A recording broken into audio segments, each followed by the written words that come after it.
નર્મદા ડેમના 23 દરવાજા આ સિઝનમાં પ્રથમવાર ખોલવામાં આવ્યા છે. તો સરદાર સરોવર નર્મદા ડેમની સપાટીમાં વધારો થવામાં નોંધાયો છે.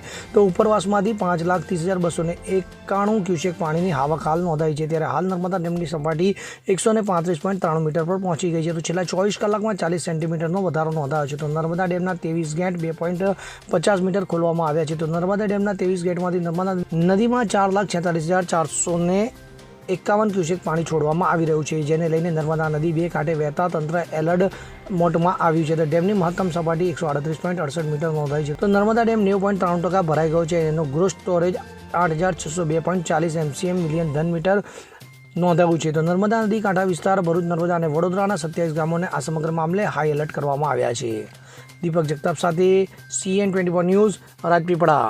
હવે જુઓ દેશ દુનિયાની તમામ ખબરો તમારી આંગળીના ટેરવે. ઉઠાવો મોબાઈલ અને Google Play Store પરથી ડાઉનલોડ કરો અમારી CN24 ન્યૂઝ મોબાઈલ એપ.